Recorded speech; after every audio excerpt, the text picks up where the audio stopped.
आज की दोपहर की सत्संग सभा में, जो कि हमारा आज पहला दिन है, अनंत श्री दाता दरियाव जी महाराज के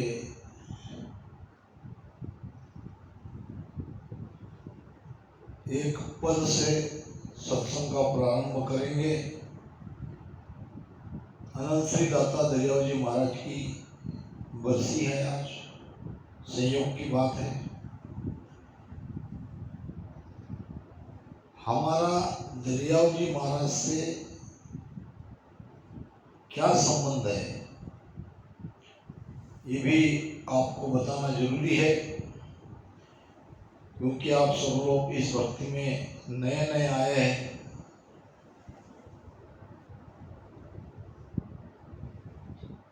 हमारे सदगुरु, हमारा इष्ट, हमारी वाणी जी, सब कुछ आदि सदगुरु सुखराम जी महाराज है, इसमें कोई शंका नहीं है, ये बिल्कुल बराबर है। मगर थोड़ा हमको पीछे भी जाना पड़ेगा। ये हमारी धारा आई कहाँ से?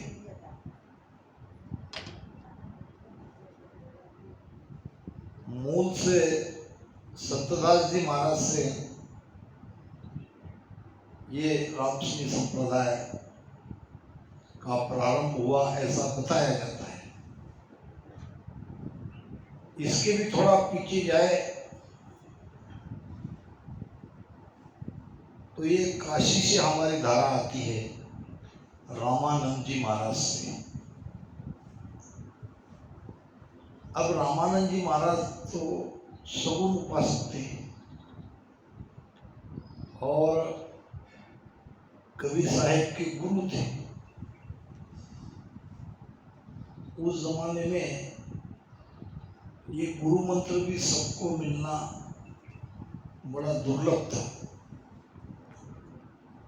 जब कबीर साहब को गुरु बनाने की बात उनके मन में आई, छोटा बच्चा था, तो ये तो जुला के घर इनका जन्म हुआ था, तो उनको गुरु मंत्र नहीं दिया जा सकता था। अंदर में तड़प रहने के बाद परमात्मा सारी व्यवस्था कर देता है। मैंने कई बार यहाँ सत्संग में कहा है कि परमात्मा की हम सब पर गिरवाऊ कृपा होती है कब? जब हमारी आत्मा परमात्मा को मिलने के लिए तड़पे, तो सारी चीजें अपने आप हो जाती है। महाराज कहते हैं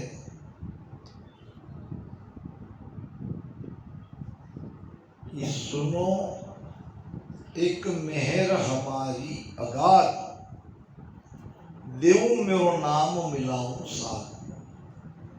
एक परमात्मा के वचन है, भगवत वचन है, खंड पिंड ब्रह्मांड में है। परमात्मा कहते हैं कि भक्तों पे मेरी एक अगाध मेहर है कि आपको सद्गुरु ढूंढने के लिए कहीं जाना नहीं पड़ेगा। अगर आपके अंदर वो तड़प है, आपकी आत्मा रुतवंती है, तो बीज दिया जाएगा, नाम दिया जाएगा, सद्गुरु को आपके पास भेजा जाएगा। तो कबीर साहब ने जब सुना कि गंगा जी में नहाने के लिए रोज ब्रह्म मुहूर्त पे रामानंद जी महाराज जाते हैं, तो उनके रास्ते में ऐसा आड़ास हो गए बालक कबीर। अब वो रामानंद जी महाराज अपने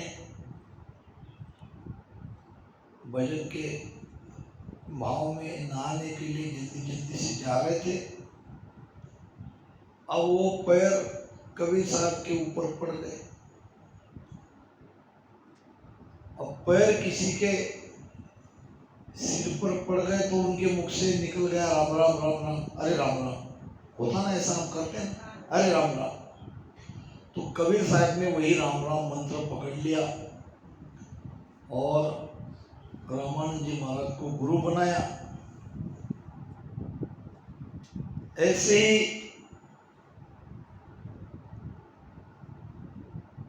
कबीर साहब के साथ साथ और भी कुछ रामानंद जी महाराज के शिष्य थे।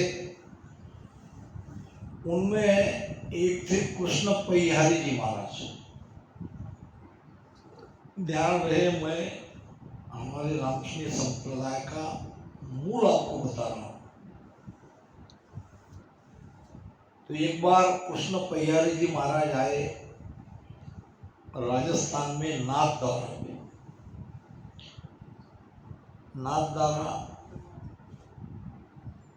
बहुत बड़ा तीर्थ है। अभी हम जाते जाते नहीं जा पाए, उस तरफ समय कम था, नहीं तो रास्ता हमारा नाथद्वारा से जा रहा था। और मेरे मन में भी आया था कि इन लोगों को नाथद्वारा का दर्शन करा दूं और वहाँ का इतिहास भी बता दूं। तो कृष्ण परिहारी जी महाराज आए और नाथ संप्रदाय के एक गुरुद्वारा के सामने वहां बैठ गए,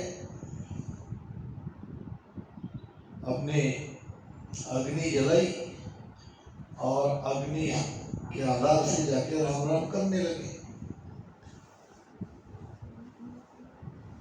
अब उस समय के नाथ संप्रदाय के जो महंत जी थे,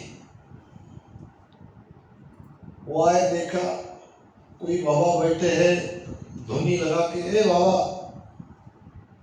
बिना पूछे आप यहाँ क्यों बैठे हो, क्यों धुनी लगा रहे हो? उसने कहा मुझे पता नहीं था, अभी रात बीत जाने दो, सुबह चला जाऊंगा। नहीं नहीं नहीं, अभी जाओ यहाँ से, उधर जाके लगाओ तुम्हारी धुनी, मेरे आश्रम के सामने ये सब ठीक नहीं है। मनाने की कोशिश करी, नहीं माने तो उन्होंने कपड़े पे वो आग, कपड़े पे आग ठहर सकती है? उनके अंदर भजन का पराक्रम था। कपड़े पर वो आग लेके ऐसे उठा के वो चले गए, जैसे कोई वस्तु आग ना हो, कोई वस्तु हो। मोहन जी ने देखा ये तो बाबा बड़े चमत्कारी है, ये तो आग को वस्तु के जैसे उठा के ले जा रहे हैं। अब उस महंत का शिष्य था वहां का राजा, रोज सुबह दर्शन करने के लिए आता अपने गुरु महाराज के। अगर राजा ने इसको देख लिया या राजा की इनकी मुलाकात हो गई तो इनके पराक्रम को देख के, पराक्रम छिपा नहीं रहता, महिमा तो होती है। तो राजा मुझे छोड़ देगा, उसको गुरु बना देगा। कुछ न कुछ करना चाहिए, ज्वलन आ गई मन में। अब वो तो धोनी वहां उठा के लेके गया, वहां बैठ गया, मगर ये सोच में पड़ गया उसका पराक्रम देख के, इसको यहाँ भी रहने देना ठीक नहीं है, ये समझ के रात में शेर बन के आया। कौन? वो बाबा मंत, रिद्धि सीधी जाते थे, और शेर बन के वहां जाके गर्जना करने लगा। शेर की गर्जना, शेर की दहाड़, मगर कृष्ण परिहारी जी महाराज पर उसका कोई असर नहीं। अब तू ये क्रोध से गर्जना कर रहा था, ये डरता क्यों नहीं, ये डरता क्यों नहीं? जब बहुत देर हो गई गर्जना करने लगा तो वो कहने लगा, अरे चुप,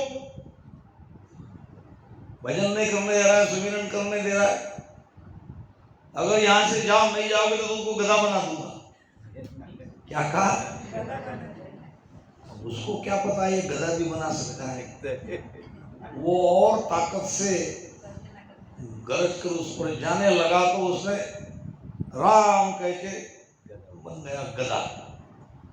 अब गधा बन के चिल्लाने लगा, सुबह राजा आए, देखा तो गुरु महाराज नहीं। गुरु महाराज देखा, अब मैं बिना दर्शन के जाऊं कैसे? इधर उधर देखा, एक सेवक ने आके बताया कोई दूसरे बाबा बैठे वहां, चलो उन बाबा के पास चलते हैं। देखा, बाबा जी आप यहाँ कब पधारे? तो कल ही आया मैं। अच्छा, हमारे गुरु महाराज को देखा क्या? हाँ देखा है। कहाँ है वो? मुझे दर्शन करना है, रोज का मेरा नियम है। अब मैं क्या बताऊं, तुम्हारे गुरु महाराज बने हैं गधे, और गधा बन के इधर उधर कहीं भटक रहे होंगे, जाके ढूंढ लो। मेरे गुरु महाराज गधा बने हैं, किसने बनाया उसको गधा? ऐसी ताकत किसके अंदर है? कृष्ण पय्यारी जी महाराज ने कहा, महाराज बात ऐसी ऐसी हो गई, मैं तो केवल एक रात रुकने के लिए, भजन सुमिरन के लिए उनको कहा, नहीं माने तो मैं आ गया यहाँ। मगर यहाँ भी मुझे चैन से उन्होंने भजन करने नहीं दिया, और फिर शेर बन के मुझ पर गरजने लगे, मुझे डराने लगे। तो मैंने उसे गधा बनाया। आपने गधा बनाया? क्या करूं? कोई उपाय नहीं था। अच्छा, इसका क्या प्रमाण? उसके काने की मुद्राएं उसने रख ली थी, अपने आसन के नीचे रखा था। जब वो गधा बन गया तो उसके कान से निकाल लिया, ये लो, ये देखो तुम्हारे गुरु महाराज के हाथ। अब राजा समझ गए तो ये आए हुए संत तो महाप्रतापी हैं, ये कोई छोटे मोटे संत नहीं है। और संतों से प्रेम देना तो दूर, मेरे गुरुदेव ने इनका अपमान किया है, तो इनका कोई कसूर नहीं है। राजा समझदार थे, कहने लगे महाराज मेरे गुरुदेव की तरफ से मैं क्षमा याचना करता हूँ, मानता हूँ, आप उन्हें माफ कर दीजिए, चाहो तो मुझे सजा दे दो, मगर उन्हें दोबारा मनुष्य शरीर में ला दो, मुझे दर्शन करना है, दर्शन करके जाना है। तो राजा का ये प्रेम भाव देखकर कृष्ण पय्यारी जी महाराज ने उस महंत जी को वापस मनुष्य बनाया। अब मनुष्य बनते ही वो भी चुक गए, शरण में आ गया, क्षमा करे महाराज। कृष्ण पय्यारी जी महाराज ने कहा, क्षमा मैं तुम्हें एक ही सूरत में कर सकता हूं, अगर तुम मेरा वचन माने तो। उन्होंने कहा जो हुकुम, जो आपको। तो ये राम नाम की धुनी मैंने यहाँ जलाई थी, आपने उसे वहां से हटा दिया, वापस प्रेम से यहाँ लाके वो धुनी को जलाओ, और ये धुनी अखंड जलती रहनी चाहिए। तो कहते हैं, मैंने सुना भी है कि वो धुनी आज भी जल रही है। आज भी नाथ संप्रदाय में परंपरा है, जो कोई भी वहाँ महंत आएगा उसको ये कहा जाएगा कि ये रामकृष्ण संप्रदाय की धुनी है और ये बुझनी नहीं चाहिए। तो मेरे भी मन में वो नाथ द्वारा देखने की इच्छा थी, मगर कोई हमारा सहयोग नहीं हुआ। और क्या विनोद भाई का इतना प्रोग्राम जल्दी जल्दी वो अरेंज करते हैं, बहुत ही बढ़िया। ये हमारा राजस्थान का ये सत्संग पूर्ण रहा। तो मैं कह रहा था, हमारी पीढ़ी कहाँ से आई? सबको अपनी अपनी कुटुंब परिवार की पीढ़ी रहती है ना, हमारे पिताजी कौन, दादाजी कौन, परदादा कौन, सबको पता है।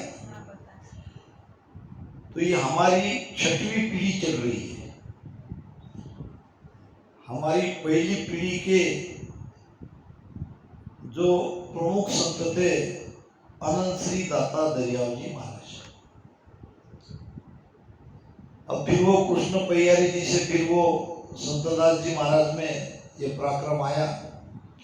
वैष्णव भक्ति में थे, गुदरपंथी थे, वैष्णव भक्ति छोड़ के, गुदर पंथ को छोड़ के संतदास जी महाराज राम राम करने लगे। और बहुत पराक्रमी संत हुए। संतदास जी महाराज के शिष्य हुए प्रेमदास जी महाराज, और दूसरे शिष्य हुए कृपाराम जी महाराज। प्रेमदास जी महाराज अनंत श्री दाता दयाल जी महाराज के गुरु थे। अब ये भी गुरु कैसे बने, इसका भी एक कहा जाता है जो मैंने सुन रखी है सत्संगों में, आपको बता देता हूँ। अनंत श्री दाता दयाल जी महाराज भागवत कथा करते थे, बहुत ऊंचे ज्ञानी थे और भगवत कथा करते थे।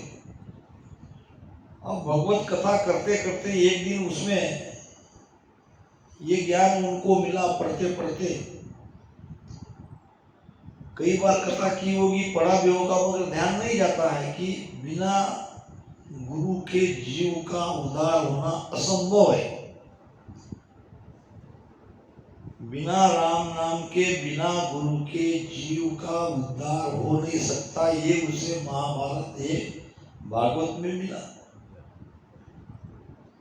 महाराज ने भी कहा, महाराज ने कहा है, महाराज ने किसी ज्ञान की अवहेलना नहीं की है, किसी ज्ञान का, किसी के मत का खंडन नहीं किया है, मंडन किया है। मंडन समझते हो? अपने मत, अपना मत क्या है वो कहा है, दूसरे को मत के वैसे के वैसे रखकर। आपको अगर ऐसी लकीर बड़ी करनी है तो आपको दूसरे की लकीर को काटना नहीं है, आपको दूसरे की लकीर को काटना नहीं है, उससे बड़ी लकीर आपको खींचना है, आपकी लकीर बड़ी हो जाएगी। गुरु महाराज ने यही कहा, गुरु महाराज ने यही सब किया। अपना क्या है पराक्रम वो बता दिया, भजन का पराक्रम, ध्यान का पराक्रम, ज्ञान का पराक्रम तो वाणी जी में दिखता ही है। तो फिर संतदास जी महाराज के दो शिष्य हुए, एक प्रेमदास जी महाराज, एक कृपाराम जी महाराज। अब इधर दयाल जी महाराज भागवत करते करते जब उन्होंने ये वचन पढ़े भागवत के,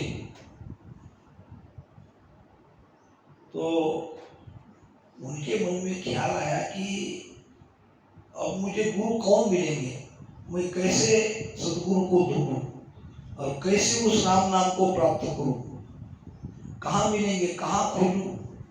अब अंदर में तड़प जग गई, क्योंकि काफी उम्र हो गई थी, राम नाम नहीं मिला था, इधर थी ही नहीं धारा में। मगर जब ज्ञान देते देते यह समझ में आ गया कि बिना राम नाम और गुरु के शरण में गए बिना उद्धार नहीं है, तो अब गुरु को ढूंढूं कहाँ।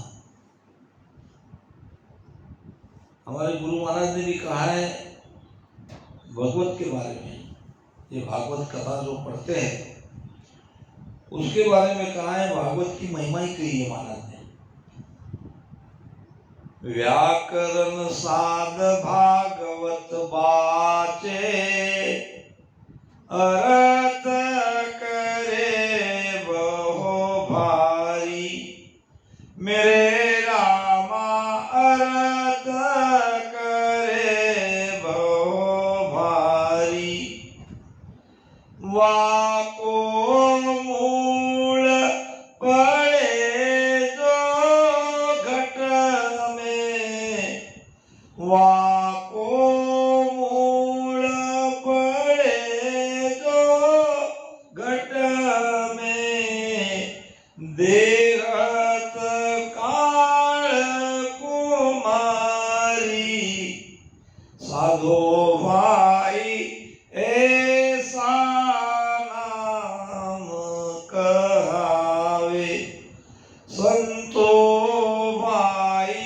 ऐसा नाम कहावे, जे कोई समझ सुलझ उर धारे, जे कोई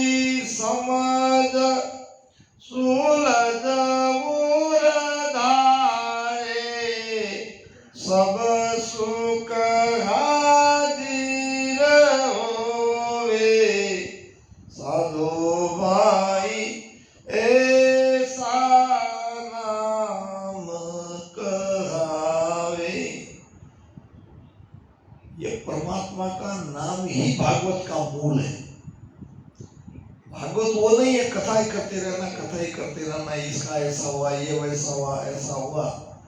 उसमें भी नाम की महिमा है। एक भागवतकार कथा करने आया, बहुत बढ़िया 7 दिन कथा चली। तो उसने देखा कि एक लड़का रोज बराबर समय पर आता है, समय से पहले आता है और मन लगा के सामने बैठ के कथा सुनता है।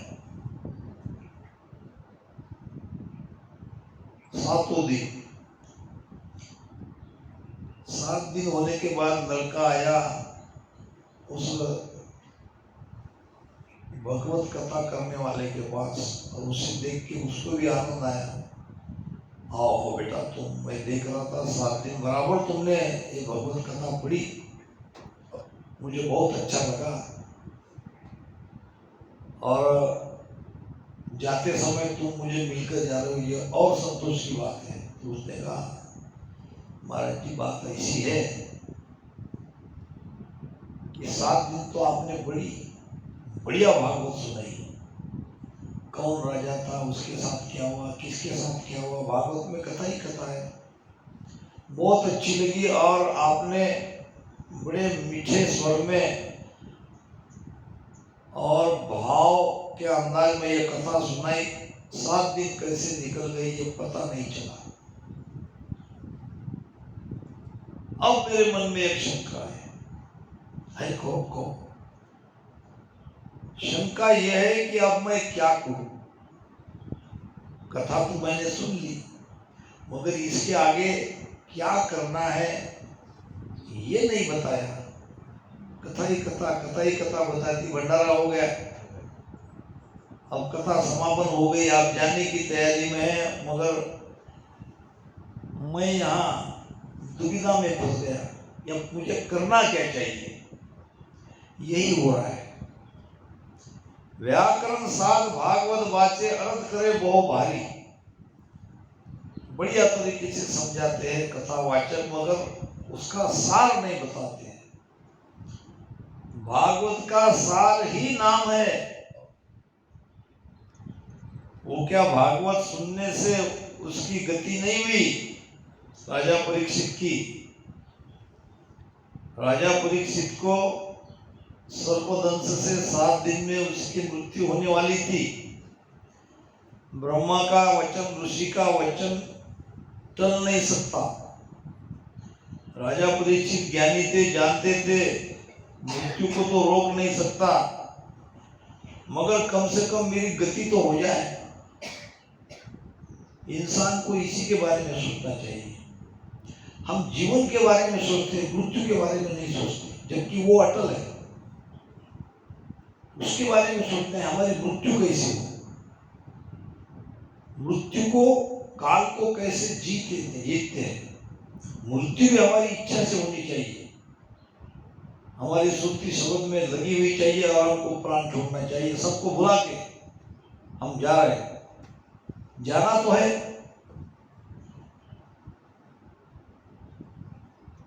तो उसमें नाम की महिमा बताई है।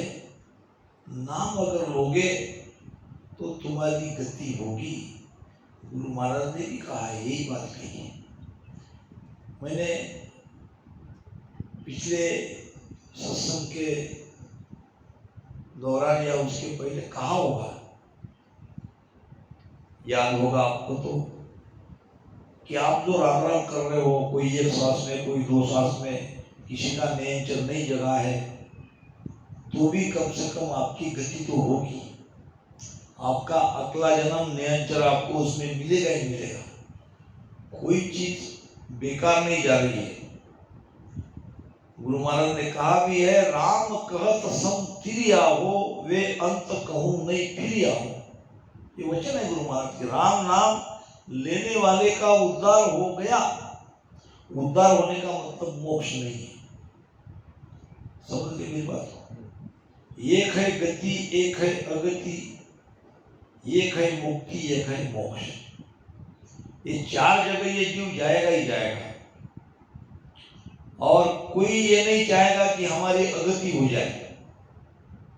चाहेगा क्या? कम से कम आगे भी हमको यही फैसिलिटी मिले, सुख संपन्नता मिले, इसलिए स्वर्ग में जाने की सब लोगों की कोशिश रहती है। स्वर्ग में जाना आसान है, दान पुण्य करो और धर्म का काम करो, शुभ बोलो शुभ रहो, करनी रहनी अच्छी करो, तो आप स्वर्ग में चले जाओगे। शुभ कर्म किया स्वर्गा जासी, अशुभ किया चौरासी। अशुभ करने के लिए किसी ने कहा ही नहीं है। और के सुखराम भक्ति कर केवल परम नाम जन जासी। अब ये स्वर्ग में जाओगे तो भी वहां का सुख स्थिर नहीं है, और पुण्य कमाने से तुम्हारे पाप कटते नहीं। जो भी तुम करोगे वो बैलेंस रहेगा। और एक जन्म की बात नहीं है, कई बार हम जन्मे, कई बार हमने कर्म किए, अच्छे भी किए बुरे भी किए, तो ये अच्छे बुरे कर्म का संग्रह हमारे साथ रहता है। इसके अनुसार हमें आगे जन्म मिलता है। तो कम से कम शरीर छूटने के बाद स्वर्ग में जाके कुछ दिनों तक वहां का सुख भोगते।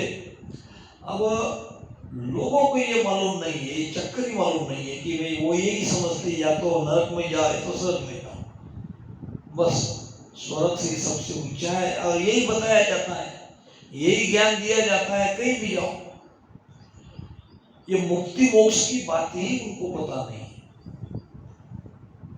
क्यों नहीं बताया गया होगा? अगर बताते तो उसका भेद भी बताना पड़ेगा। बताने से काम चलेगा क्या? ये कुसुम बहन जैसे, सोनिया बहन जैसे पीछे लगी कि महाराज बताने से काम नहीं चलेगा। तुमने तो बता दिया ये स्वर्ग है, ये नरक है, ये मुक्ति है, मोक्ष है, मगर वहां मोक्ष में जाए कैसे? वो कैसे नैन दिखता है वो बताओ, उसके लिए क्या करना पड़ेगा ये बताओ। तो ये बड़ा मुश्किल हो जाता है। बताना आसान है, बताकर जीव को भजन में लगाना ये बड़ा कठिन है। तो भागवत में भी नाम की महिमा है, और नाम लेने से राजा परीक्षित की गति हो गई। इतना ही भागवत का सार है। दत्तात्रेय जी महाराज जब भागवत में उन्होंने नाम की महिमा के बारे में पढ़ा, तो वो स्वयं पर ही तो ये बात लगती है, मैं ये लोगों को कहता ही रहूं, मेरा क्या कहना। अगर मैं आपको ज्ञान देता रहूं और सब मैं भजन नहीं करूंगा, मोक्ष में जाऊंगा? ऐसा तो कहीं लिखा नहीं है कि तुमने सत्संग करिए, लोगों को बहुत उपदेश दिया है, तुम्हारा चलेगा बिना भजन करने से? नहीं होगा। वक्ता होकर कथा सुनावे, श्रोता सुन घर जावे, ज्ञान ध्यान की खबर नहीं, कहे सुन जन्म गंवावे। ये कहने सुनने से काम मेरा भी नहीं चलेगा, मुझे भी भजन ही करना पड़ेगा। तो अनंत श्री दाता दरियाव जी महाराज विचार में पड़ गए, विचार करते करते सो गए।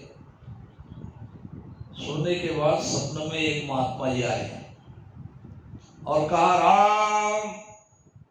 एकदम उठ गए, देखा तो कोई नहीं। ये बाबा जी कौन थे जो सपने में आके मुझे राम राम कह गए? सो नहीं पाए, वेद का पता नहीं था, करना क्या ये मैं इधर उधर देख रहा। माता जी को पूछा, वो कहे आपको सपना है। और जैसे तैसे दिन निकल गया तो वही महात्मा जी आ गए द्वार पे। आप बाबा जी धन्य हो, आपने तो मुझे स्वप्न में यही भेजता और आप ही थे, और आपने मुझे राम राम कहा। तो उनके पैर पकड़ लिए, वो हंसने लगे।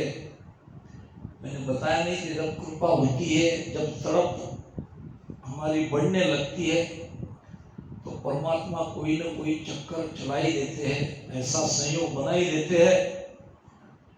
तो वो थे प्रेमदास जी महाराज। संतदास जी महाराज के शिष्य और दरियाव जी महाराज के गुरु।